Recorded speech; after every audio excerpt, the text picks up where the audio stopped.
Bueno, muy buenas noches con todos. Agradecemos su participación en esta primera clase sincrónica del módulo 6 a cargo de la docente Pamela Olmedo. Pamela Olmedo es máster en Desarrollo Económico, título obtenido en la Universidad Federal de Paraná y es especialista en Gerencia para el Desarrollo, título obtenido en la Universidad Simón Bolívar. Cuenta con más de 10 años de experiencia en la gestión de proyectos, tanto en el ámbito público como privado, y de organizaciones no gubernamentales. Se ha desempeñado como consultora en universidades como la Facultad Latinoamericana de Ciencias Sociales, Flaxo Ecuador y para la Universidad Andina Simón Bolívar, desde donde ha participado en la generación de programas de especialización y carreras de cuarto nivel. En el ámbito de la educación de tercer nivel, creó la carrera de Gestión Territorial del Cambio Climático para el Instituto Superior Tecnológico Cotopaxi, cumpliendo las normas y parámetros establecidos por el CES. Además de gestionar proyectos de desarrollo social sostenible, se ha desempeñado como docente de programas de formación continua y en carreras de maestría para la Universidad de Hemisferios. Estimada Pamela, muy buenas noches. Agradecemos su tiempo y sea bienvenida. Los mejores deseos y dejo en sus manos la primera clase del módulo 6. Muchísimas gracias, Andrea. Muchísimas gracias con ustedes que nos acompañan esta noche. Sé que todos superamos complicaciones por la electricidad. Yo misma a las 8 de la noche, si es que me desconecto, es porque se me fue la electricidad, pero voy a intentar aprovechar al máximo el tiempo para compartirles lo que es la intención de estas primeras clases de los módulos, que son conceptos básicos, pero sobre todo motivarles a por qué estamos teniendo estamos viendo este tema dentro de nuestro curso de la Escuela de Cambio Climático y por qué es importante entender la gobernanza. Yo voy a hablar, les voy a contar un poco de distintas perspectivas. Si ustedes tienen alguna duda, por favor, pueden abrir sus micrófonos. Probablemente no esté viendo la pantalla, pero cualquier duda siempre es bien recibida o cualquier comentario, sobre todo porque este es un tema que si bien tiene muchas aristas y tiene muchos instrumentos, todavía no es tan conocido y todavía no se lo trata con mucha diligencia, digamos, entre los temas que ya se conocen. Tal vez el de la gobernanza es el más difícil de aterrizar a nuestro día a día. Y la intención es eso, que entendamos por qué hablamos de una gobernanza del cambio climático y qué diferencia hace que sepamos más o menos de la gobernanza del cambio climático. En principio, contarles que la gobernanza climática se refiere a todos los mecanismos, las políticas y los procesos que creamos las sociedades para abordar los distintos problemas que se generan por el cambio climático.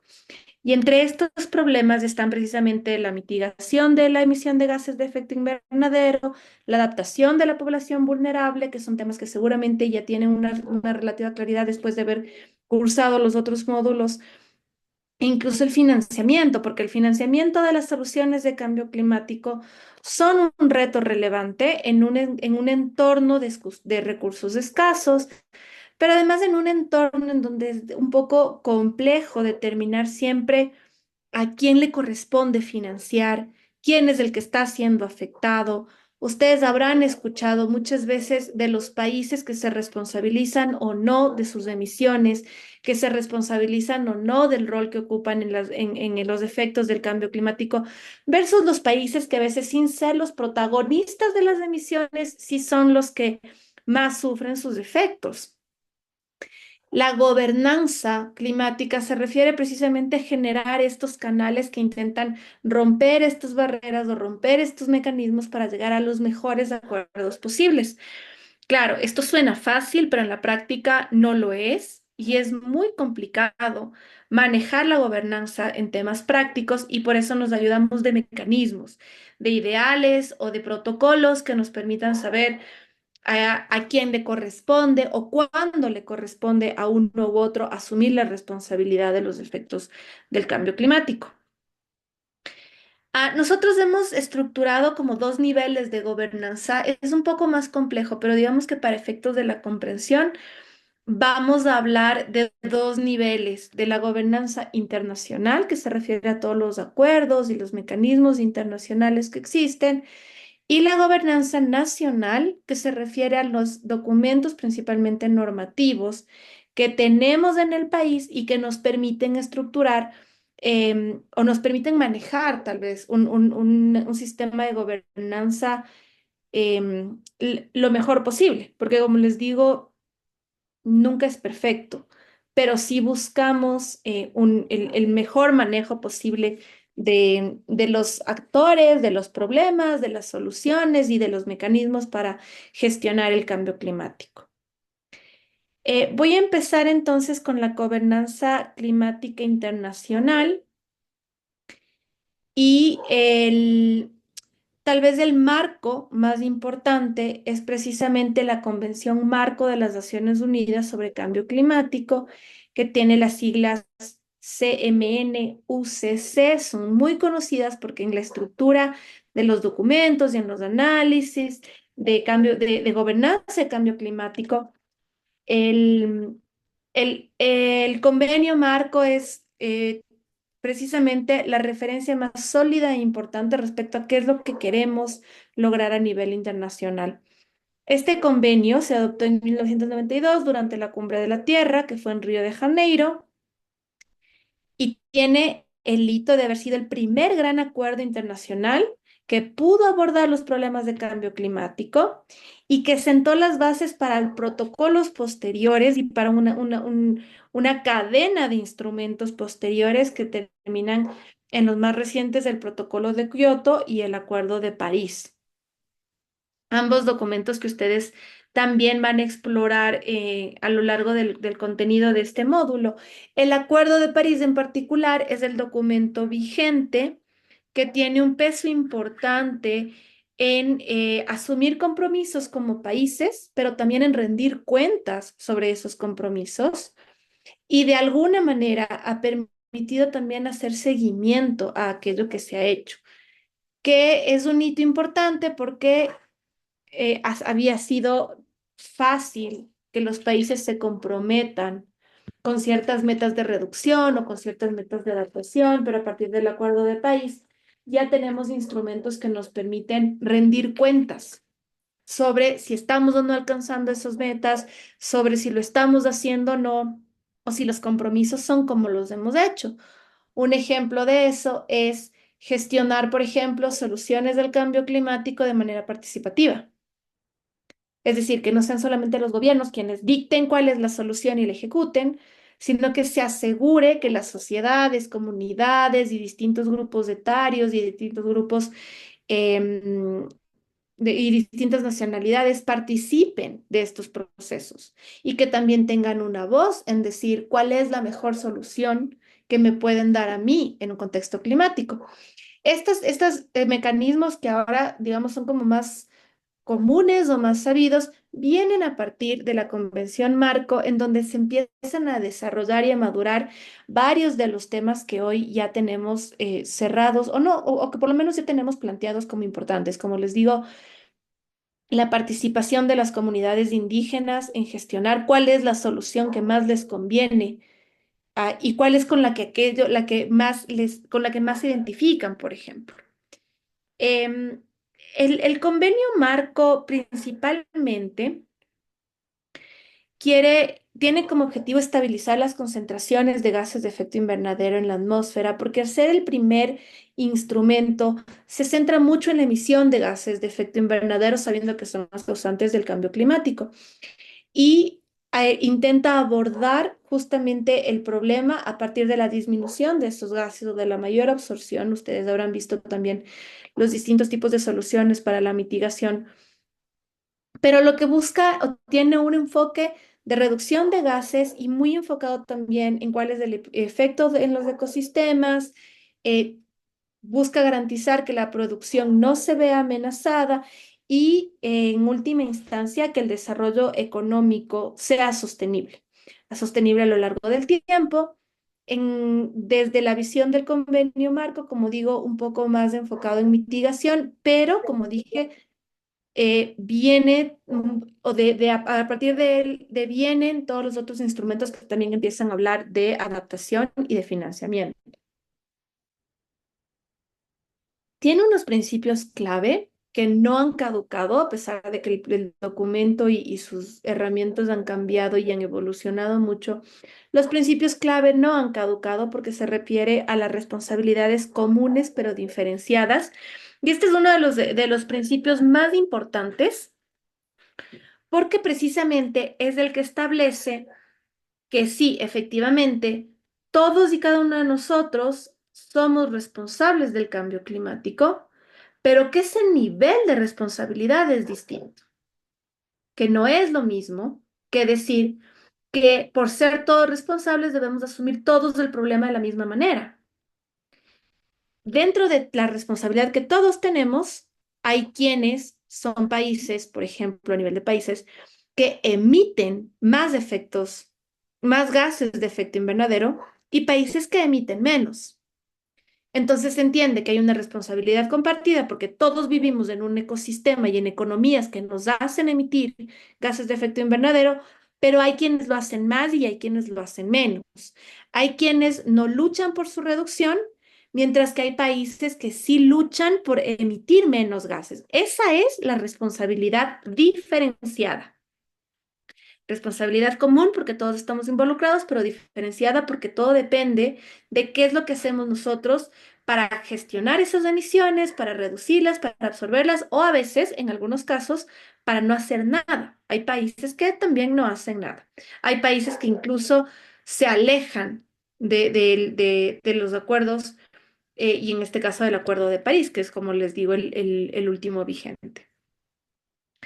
Otro principio importante se refiere a la precaución y la prevención, que también es vigente porque lo que buscamos es evitar daños al medio ambiente y a las personas, incluso cuando no existe una certeza absoluta y científica sobre la magnitud del cambio climático. Recuerden que estamos hablando de 1992, en donde las evidencias científicas del cambio climático todavía no alcanzaban los niveles de experticia que han alcanzado al día de hoy. Y si todavía hasta ahora existe un debate sobre el cambio climático, sobre sus causas, sobre su impacto, pues en el 92 con el convenio marco el debate era todavía más amplio porque habían menos evidencias. Pero el principio de precaución y prevención establece que no necesitamos medir la magnitud del cambio climático para actuar. No necesitamos saber que será absolutamente desastroso para entender que tenemos que gestionar sus efectos. O no necesitamos esperar a que los desastres sean evidentes para actuar en 1992. Pero miren que con ese principio, en el convenio marco, hemos llegado a la fecha en que incluso viendo y siendo testigos de los efectos, todavía nos cuesta actuar y todavía nos cuesta gestionar. Precisamente por qué actuamos, por qué gestionamos, a quién le corresponde, todo eso le compete al ámbito de la gobernanza climática. Y así, y estos mecanismos promueven esa resolución. Y el tercer principio clave del convenio marco se refiere al desarrollo al derecho que tenemos a un desarrollo sostenible, es decir, que todos los países que están en desarrollo tengan crecimiento económico mientras al mismo tiempo adoptan estrategias de carbono. Así es como lo establecía en principio el convenio marco, pero con el tiempo el derecho al desarrollo sostenible evidentemente se refiere a que todos tenemos derecho a crecer, pero a tener equilibrio en el medio ambiente, en la calidad de vida, en la producción. Entonces, eso nos compete, y como tenemos el derecho a esta integralidad de desarrollo, también obviamente vamos a tener después las respectivas obligaciones. Em, como les digo, hay toda una línea histórica respecto de cómo ha evolucionado el documento. Em, Tal vez el protocolo de Kioto es uno como de los más mencionados y lo van a ver. Esto fue en el 97 y el protocolo de Kioto es un hito importante porque fue el primer acuerdo vinculante para reducir emisiones. Vinculante, esta es la parte importante. Porque hay muchos documentos que no son vinculantes, es decir, que no se les puede exigir a los países. Que si un país lo hace, termina siendo por voluntad. Que si un país adscribe es porque tiene la conciencia de hacerlo, porque asume su responsabilidad voluntariamente.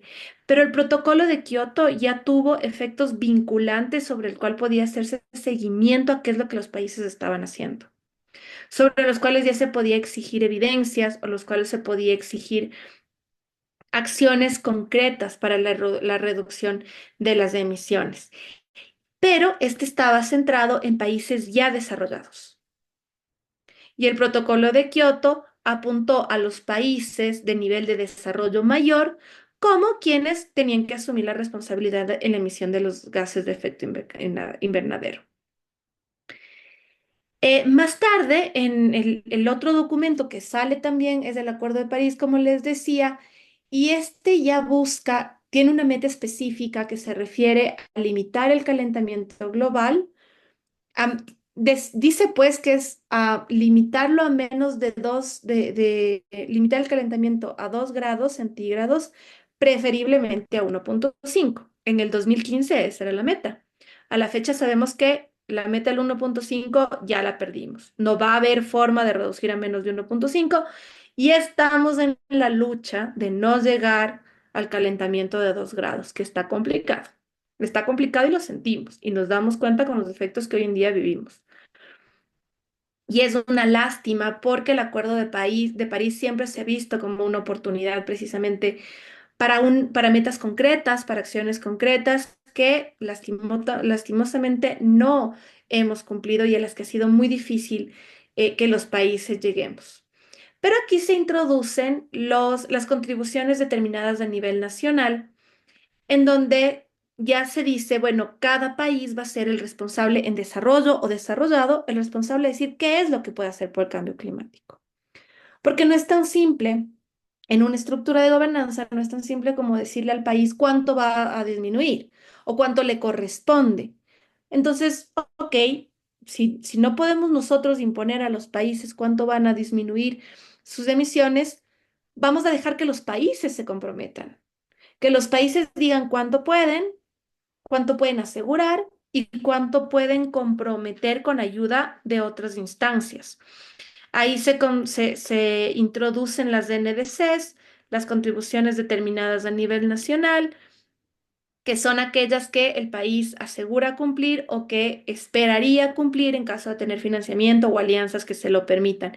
Y sobre estas NDC es que los países reportamos el avance de nuestras acciones en términos de cambio climático y las NDCs terminan siendo un instrumento muy importante que vienen de la gobernanza internacional, pero importante para la gobernanza nacional. Porque a nivel nacional nos organizamos para cumplir estos compromisos. Entonces, vamos a retomar las NDCs cuando veamos la gobernanza nacional. Em, este documento marco, como muchos otros, ¿no? El- Tuvo sus desafíos de cumplimiento, los desafíos de concretarse en acciones, pero más allá de haber tenido desafíos importantes de poder decir si es que tuvo o no un resultado, lo importante sí es que marcó la pauta de un diálogo que hasta la fecha se mantiene y que pone en evidencia cuál es el nivel de compromiso de los países, puso en evidencia cómo el financiamiento del cambio climático terminaba siendo una variable trascendental y no se refería simplemente a movilizar fondos o a comprometerlos, sino que termina siendo una variable fundamental que además demuestra la existencia de las desigualdades de los países.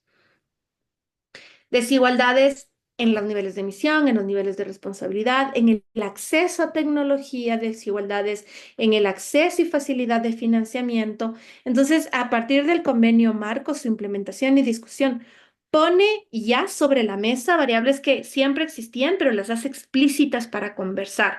Nos damos cuenta que para gestionar las soluciones necesitamos tecnología y que esa tecnología tiene un costo y que esa tecnología se produce en un determinado punto del planeta y que hay que hacer un esfuerzo para que se traslade a los otros.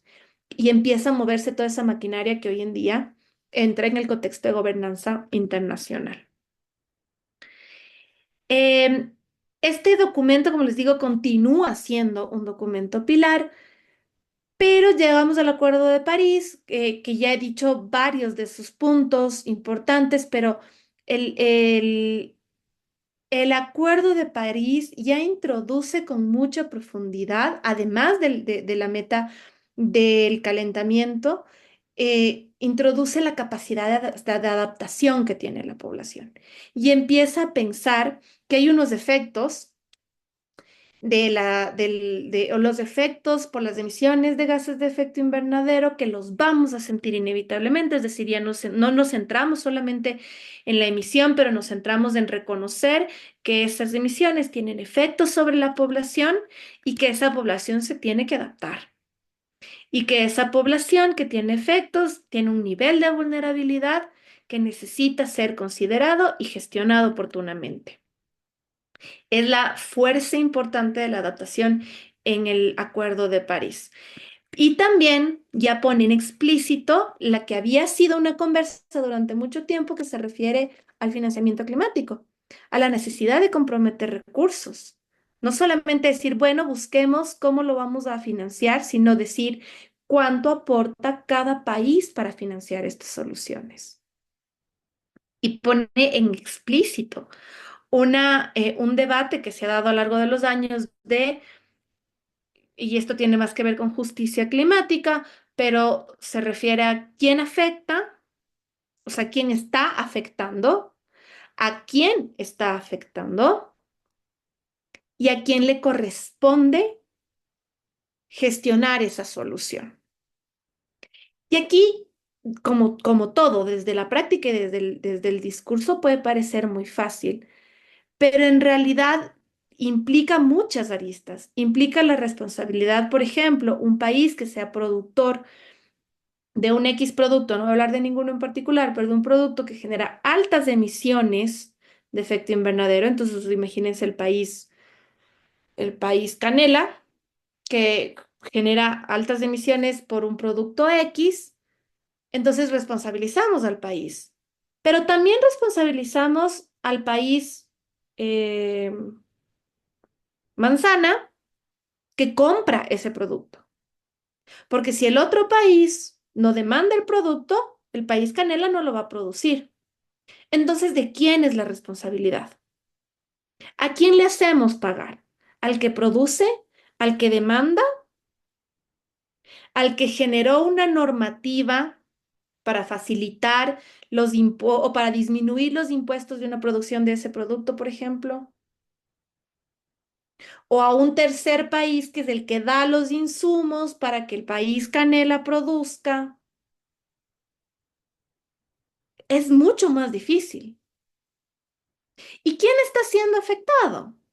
Está siendo afectada la población donde se produce este bien, pero también la población donde se demanda este bien. Y si es que este bien consume además otros recursos, el otro país que provee recursos también está siendo afectado. De tal manera que si le financiamos una solución, ¿a cuál de los tres países le financiamos? Digamos que a los tres. ¿A cuál de los tres primero? ¿Y por qué? Eso es muy difícil de responder. Pero agreguemos otra complejidad a este espacio de gobernanza en donde decimos, bueno, no tenemos ninguno de los tres países que están involucrados ni en el consumo, ni en el insumo, ni en la producción. Tenemos países vecinos que ven sus ecosistemas afectados por la emisión de gases de efecto invernadero, sin ser siquiera consumidores ni productores de este ejemplo X, ¿no? Entonces, deberíamos empezar por ellos porque además están siendo afectados sin ser participantes del problema. ¿Sí? Estos son los planteamientos que giran en torno a los documentos de gobernanza y que no tienen una respuesta, no tienen una receta, porque cada caso va a tener sus particularidades. ¿Y qué tipo de variables entran para determinar precisamente cómo manejamos esta gobernanza? Poblaciones vulnerables, poblaciones históricamente excluidas, como comunidades indígenas o comunidades nativas, poblaciones o desigualdades de género, por ejemplo. Entra también la capacidad de respuesta que tiene un país frente a sus problemas, los ecosistemas naturales que se ven amenazados. Quiero decir, en la Amazonía probablemente no se encuentra, en la Amazonía brasilera, estoy pensando. En la Amazonía brasilera probablemente no se encuentra la mayor concentración de población, porque es un lugar que no permite habitar en grandes cantidades, ¿no es cierto? Sin embargo, la preservación de la Amazonía brasilera es es un requisito para el equilibrio ecosistémico del planeta. Entonces, no estamos pensando en la gente afectada porque vive en la Amazonía, pero estamos pensando en la afectación de la Amazonía a nivel planetario, que si no cuidamos la Amazonía, si no protegemos la Amazonía, o si no hacemos que asuman la responsabilidad de destruir la Amazonía, estamos dañando al planeta. Entonces, ahí entran, ven cómo cada caso es distinto. Y por eso digo, no existen recetas.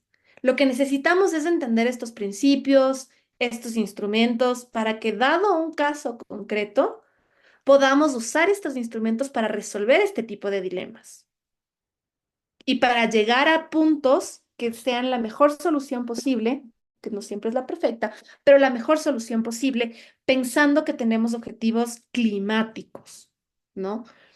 Que no estamos pensando en la población por la población, o en el ambiente por el ambiente, sino que en este aspecto, no digo que no sean importantes, pero en gobernanza climática pensamos en problemas climáticos. Y estos son los documentos que nos ayudan a aterrizar este tipo de problemáticas.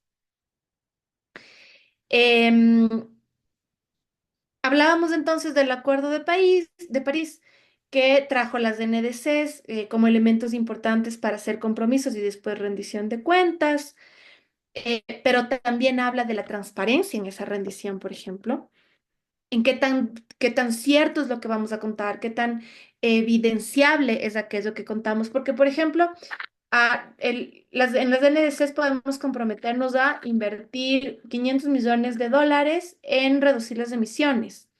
Y a la hora de reportar, puede ser fácil reportarlo. Puede ser fácil decir que pagué tecnologías para que sean producciones más limpias, por ejemplo. Pero ¿dónde están esas tecnologías? ¿A quién se las di? ¿Cómo están funcionando? ¿Cómo demuestro que son tecnologías más limpias? Esa es la transparencia en la rendición de cuentas. Es decir, o también es decir, incluimos a poblaciones y comunidades nativas en los procesos de decisión, pero la transparencia está en mostrar las pruebas, los videos, la lista de asistencia, de validar con ellos, ¿sí? Y eso también es un avance importante porque evitamos que se generen, o sea, que se hable de compromisos cumplidos o de metas cumplidas sin sustento. Sobre todo porque los países pueden controlar perfectamente la información que dan. Los países pueden manejarla a su favor, pero esta estructura de gobernanza internacional les compromete a ser transparentes con lo que están reportando. Y el acuerdo además también mueve o ha movido y ha sido un hito importante porque ha traído una acción global coordinada.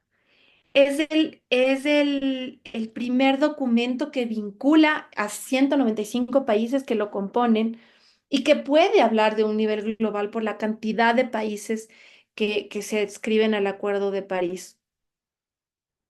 Y también trae una noción clara, porque digamos, hasta un cierto punto se puede pensar en la gobernanza como un problema global, pero el Acuerdo de París ya trae explícito que hay un problema local, que no solamente hablamos de un problema global, sino que también hay un problema local, que es el que escala.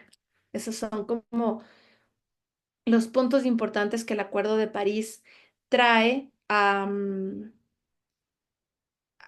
trae a la mesa, ¿no? Y bueno, a partir de eso se han generado algunos elementos importantes, como el acuerdo para eliminar el uso de carbón, que fue en el 2021, reducir las emisiones de metano y recientemente el Fondo de Pérdidas y Daños, que precisamente tiene que ver con la generación de un fondo de recursos económicos que financien a los países que han sufrido algún tipo de daño o de pérdida por efectos del cambio climático. Pero eso es un espacio en construcción, es un espacio ideal, pero todavía un espacio en construcción que hay que ver qué tipo de funcionamiento le dan.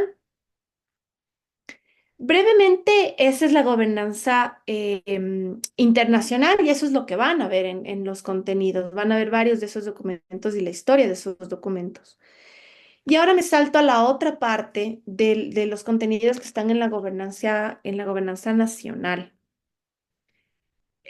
Como les he dicho, desde los documentos globales y desde las herramientas globales, aterrizamos a varios espacios que ya tienen incidencia nacional.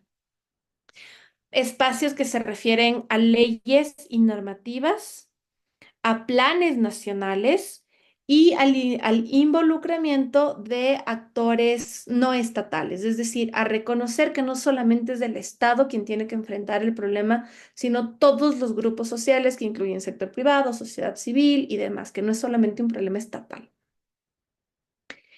En, dame un segundo. En el Ecuador tenemos varios documentos. Y empezamos con varios documentos que rigen el espacio del cambio climático. Y tenemos, por ejemplo, en temas de legislación y de políticas públicas, tenemos tenemos leyes que regulan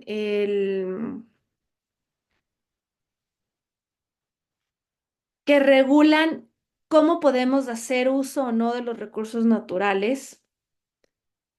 Em, Y tenemos también planes que hablan concretamente de la adaptación y la mitigación, que ha sido tal vez uno de los hitos más importantes en gestión nacional de adaptación y mitigación, porque eso estos planes nos han hecho o nos establecen metas concretas.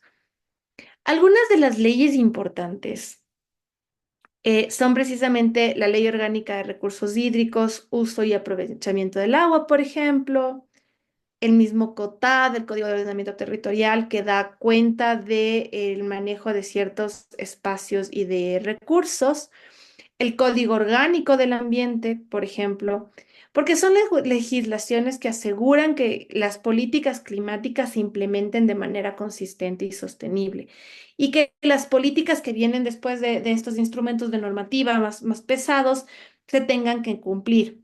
Entonces son como el gran marco y la gran estructura legal a la cual se vinculan los documentos de políticas, que ya no son leyes, son políticas que se generan en el país. Em, Nosotros tenemos el reporte de contribución determinada a nivel nacional de Ecuador. Me parece que vamos por dos y no, vamos por uno y haciendo la actualización. Y aquí el país es importante que se ha comprometido a reducir un 9% de las emisiones para el 2025. Próximo año veremos cómo podemos dar cuenta de eso. Además en las NDCs se han comprometido las áreas priorizadas de reducción de esas emisiones, que son energía, transporte y agricultura y silvicultura. Y es muy importante porque son además sectores de importante peso económico para el país, ¿no? Y entonces, como es una gran responsabilidad tomar los sectores productivos importantes y de gran peso económico y asumir metas sobre eso. Eso es un gran avance para el Ecuador y de hecho el Ecuador es uno de los pocos países que ha tenido el reporte de sus NDCs y que los ha venido actualizando. Lamentablemente no todos los países lo han podido hacer y no todos los países han logrado tener un nivel de rendición de cuentas sobre esos compromisos. La protección de ecosistemas también está dentro de nuestros NDCs y mejorar la infraestructura frente a desastres naturales que pueden verse exacerbados por efectos del cambio climático. Manejamos también un plan nacional de cambio climático que lo que buscaba es incorporar la variable climática en las políticas sectoriales, entendiendo precisamente la integralidad del problema, porque cambio climático termina siendo un problema de salud, un problema de agua, un problema de energía, un problema de recursos renovables, de no renovables. Entonces, no se puede entender al cambio climático como una esfera más de la planificación, sino como una transversalidad a todas las esferas de planificación. Y el Plan Nacional de Cambio Climático precisamente lo que hacía era plantear cómo incorporar en las políticas sectoriales la visión de cambio climático. Em, un reto que hasta ahora sigue vigente, porque hay distintos documentos que van desde la política, pero que después generaron a guías técnicas, matrices, instrumentos de cómo incorporar, y sigue, y el reto continúa. A la fecha, en nuestros PDOTs de los distintos territorios del país, todavía es difícil ver explícitamente la variable de cambio climático. En la planificación urbana todavía no vemos con claridad en todas las ciudades de la variable de cambio climático. Entonces, estas políticas por lo menos han empujado al país en ese reto que sigue vigente y que todavía hay una brecha grande que cerrar ahí. Lo importante es precisamente ponerlo, como les decía, sobre la mesa. Y a nivel de la gobernanza nacional, sí hay cada vez más actores que levantan su voz en relación al cambio climático. Sobre todo fundaciones y ONGs que lo que buscan es evidenciar problemáticas que a veces están escondidas y que no se notan.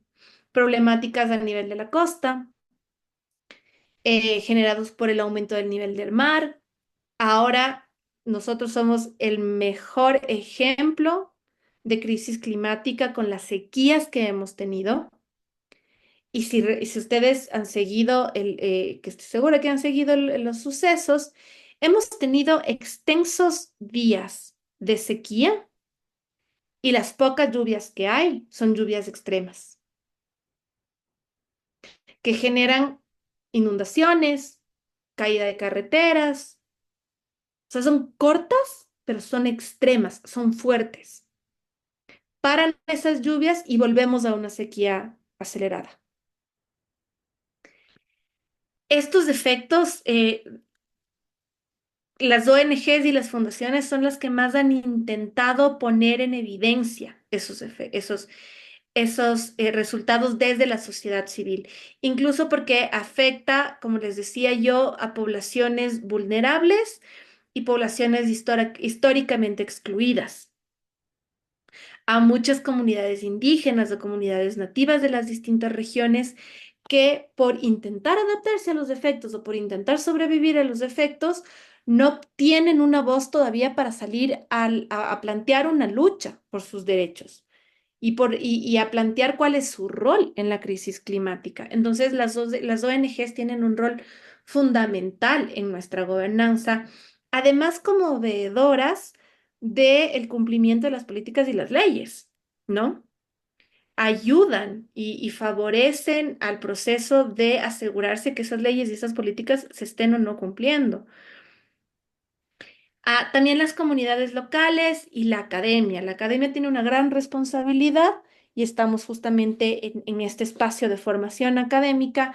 Tiene una gran responsabilidad de abordar la problemática desde la evidencia, desde la neutralidad, es decir, desde evitar conflictos o luchas de poderes, sino desde efectivamente entender los problemas, demostrar cuáles son y generar soluciones. El gran reto que tiene la academia, tanto en cambio climático como en muchos otros, pero en este se hace como más importante, es poder responder en los tiempos que se tiene que responder, porque los procesos de investigación son extensos y los problemas no esperan a las respuestas de la investigación.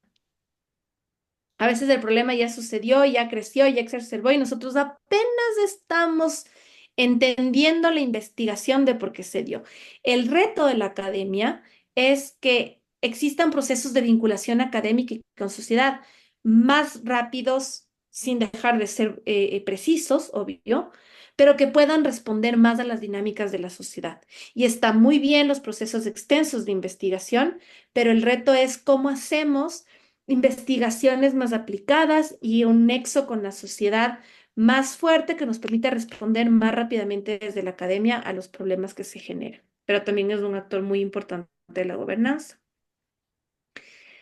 Em, Nosotros como país somos criticados, pero también muy reconocidos por ser el primer país que constitucionalmente reconoce los derechos del medio ambiente. Y eso a nosotros, como Ecuador, nos pone en una plataforma regional muy importante, porque otros países regresan a ver al país como ejemplo de reconocer que la naturaleza tiene derechos y que por lo tanto los tenemos que respetar. Hay una crítica, sí, eh, porque es difícil entender los derechos de la naturaleza, es difícil explicitarlo. Sin embargo, no deja de ser un paradigma interesante para reconocer y poner, una vez más, poner sobre la mesa a un actor que no está siendo o no estaba siendo tratado como son los recursos naturales, ¿no? Y entender y cambiar de alguna forma el paradigma de creer que los recursos naturales nos sirven a nosotros y no entender que hay un ciclo y una unicidad entre el humano y los recursos naturales, que hay una dependencia y que hay una relación cíclica más que nada. Y eso en términos de gobernanza, a nosotros como país nos ha puesto responsabilidades importantes de ser coherentes con lo que promulgamos, ¿no? De si nuestra propia constitución reconoce los derechos ambientales y el cambio climático es una vulneración a esos derechos, nuestra gobernanza nacional tiene que ser coherente a este principio fundamental que tenemos en nuestra constitución. Y los documentos de políticas y los documentos legales tienen que saber responder a eso. Nosotros como país ya tenemos un Plan Nacional de Adaptación al Cambio Climático que incluye varias acciones que se tienen que realizar por parte tanto del gobierno como de actores privados para favorecer la adaptación del cambio climático. Y si no estoy mal, el plan de mitigación está por salir o ya salió, pero también hay un plan nacional de mitigación que dice en qué sectores recae la responsabilidad de reducir las emisiones y qué acciones pueden estar al respecto. Inevitablemente hay un costo detrás de esto. Financiar estas soluciones de adaptación y mitigación, si lo es a nivel global, obviamente a nivel nacional se replica y a nivel local de comunidades no se diga. De tal manera que como país también tenemos la estrategia de financiamiento del cambio climático, que es un documento que orienta a decir o cuáles son mecanismos importantes para encontrar financiamiento, cuáles son mecanismos importantes para articular alianzas estratégicas y cuáles deberían ser las prioridades a la hora de financiar. De tal manera que estos planes intentan un poco, como les digo, dar coherencia a la gestión nacional en relación a este reconocimiento importante de derechos que nosotros tenemos. Am, la gobernanza, tanto internacional como nacional, como les decía yo, tal vez cuando entramos a cambio climático, cuando lo primero que hacemos es hablar de cambio climático, hablamos de las mitigaciones y hablamos de la adaptación y la vulnerabilidad de la población, y menos de la gobernanza. No sé si ustedes también tienen esa misma impresión, pero siempre decimos, bueno, ¿quién emite? ¿Cuánto emite? Vamos a calcular la huella, el nivel de riesgo, incluso con fórmulas, el riesgo climático, pero de gobernanza hablamos menos. Y es importante conocer a qué apunta y qué instrumentos existen, precisamente por lo que les decía al inicio, por la complejidad de solucionar este tipo de problemas, de determinar a quién le corresponde, quién es el más afectado, a quién atendemos primero, a la gente o a los ecosistemas. Diríamos que a la gente, pero ya puse el ejemplo, por ejemplo, de la Amazonía, ¿no? En donde no hay una gran cantidad de población, pero la relevancia de ese ecosistema sí afecta a un nivel planetario. ¿Quiere decir que entonces debemos dejar de atender a comunidades locales para a la Amazonía? ¿Quién tiene la respuesta? ¿Quién puede responder a eso? Deberíamos entonces destinar más recursos del planeta a restaurar la Amazonía en vez de que estos se esparzan en pequeñas cantidades en ecosistemas más pequeños. ¿Quién puede responderlo? ¿Debería el país dedicarse a invertir e investigar en tecnologías que sean libres de la emisión de carbono? em, y olvidar a las personas que están viviendo en riesgo, bajo riesgo climático. O mejor, dejamos las investigaciones de las tecnologías de carbono para después y nos dedicamos a ayudar a la gente a adaptarse, a los agricultores a que tengan soluciones de agua, a la población para que tengan vivienda en lugares más seguros y ya veremos cómo hacemos la investigación tecnológica. ¿Sí? Son problemas, son temáticas difíciles de responder. Y como y yo les insisto, no existen recetas, porque gracias, Danilo, por tu un fondo verde. Sí, efectivamente, y que existen, ¿no? Además, fondos verdes. Pero, por ejemplo, en el caso del fondo verde, ¿a quién atiende primero? ¿Con qué condiciones? ¿Con qué requisitos? Existe ya un fondo verde que todavía tiene problemas, porque tiene unos requisitos que no todos los países cumplen, porque tiene unos estándares mínimos que a a un país en nivel de desarrollo le cuesta mucho cumplir. Entonces, siguen siendo problemas naturales a este proceso, porque van a surgir y es natural que surjan. Lo importante de esto es entender que todo esto se refiere precisamente a la gobernanza, a los instrumentos y a las estructuras con las que contamos para poder dilucidar este tipo de problemas, para poder argumentarlo, porque puede ser una, la discusión a nivel internacional, otra la discusión a nivel nacional, pero además otra a nivel local. Las propias ciudades, dentro de las ciudades, hay distintos conflictos climáticos que se tienen que poder resolver. Entonces, ¿qué resolvemos primero? El borde del río que se inunda cada vez que llueve o los árboles que necesitamos para evitar las islas de calor en la ciudad, por ejemplo. ¿Por dónde empezamos? ¿A qué le damos primeros recursos? ¿A quién le damos la responsabilidad? Tal vez el gobierno municipal asume el borde del río para que la población se dedique a plantar árboles. O sea, sí, solamente estoy lanzando ideas de la complejidad que tienen los distintos niveles de gobernanza.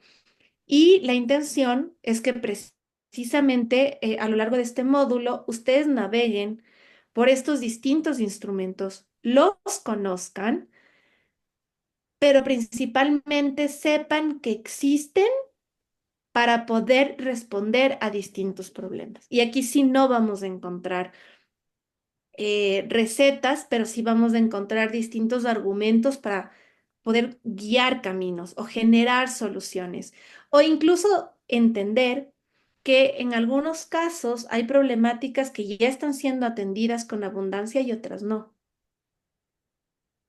Les decía yo el ejemplo de las islas de calor, en donde tenemos barrios en donde viven gente, viven, voy a poner un ejemplo, porque esto es economía del cuidado, en donde viven cuidadores de niños o de ancianos, por ejemplo,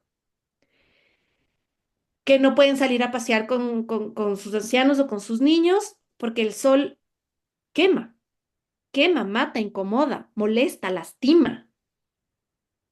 Entonces, un cuidador no puede ejercer un efectivo cuidado sobre este paciente o sobre esta persona porque no lo puedes sacar a caminar y pasear, que es algo mínimo para mantener un estándar de salud. Poder caminar alrededor del lugar en el que vives.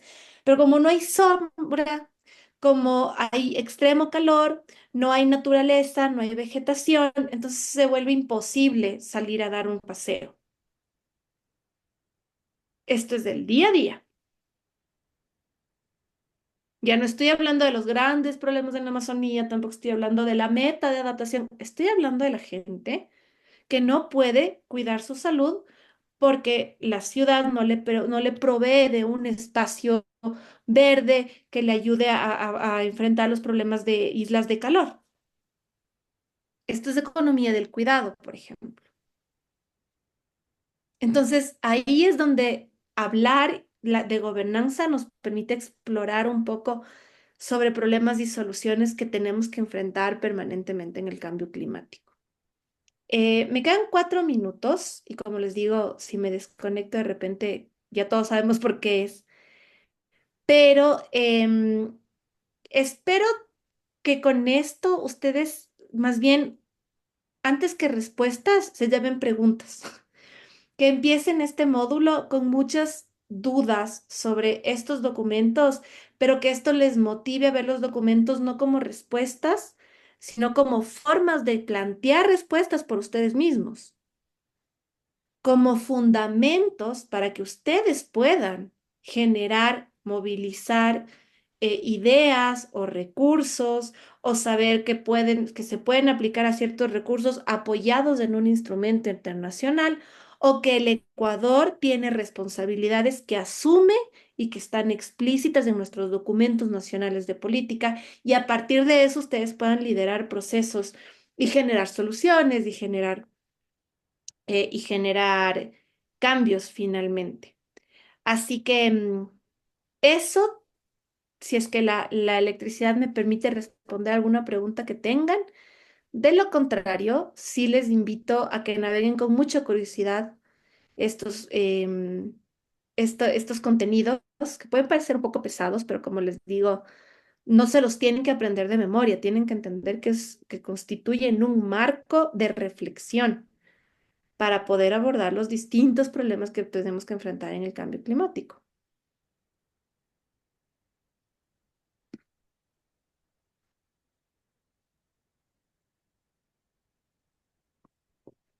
La lista de asistencia yo la tengo porque tengo una captura de los que están en este momento en la clase. Entonces, todos quienes están en este momento están, pues yo los registro, ¿no? Entonces, quienes están aquí, tranquilo. Y pues también pueden repetir la clase, pueden ver el video y contarles a sus compañeros, pero yo creo que mientras se lleven la motivación de querer saber más sobre la gobernanza y entenderla mejor, va a ir bastante bien y luego nos vamos a ver en una semana para todas ahí sí las muchas dudas que pueden tener, que podemos querer responder. Entonces, les dejo sin más antes de que se me apague abruptamente. Muchas gracias a ustedes también. Les deseo una buena noche y que disfruten recorriendo este módulo el módulo 6 de este curso. Ya mismo terminan, así que enhorabuena. Listo. Muchísimas gracias, Pame. Una buena noche a todos, compañeros. Nos vemos en la siguiente clase. Muy buena noche, muchas gracias.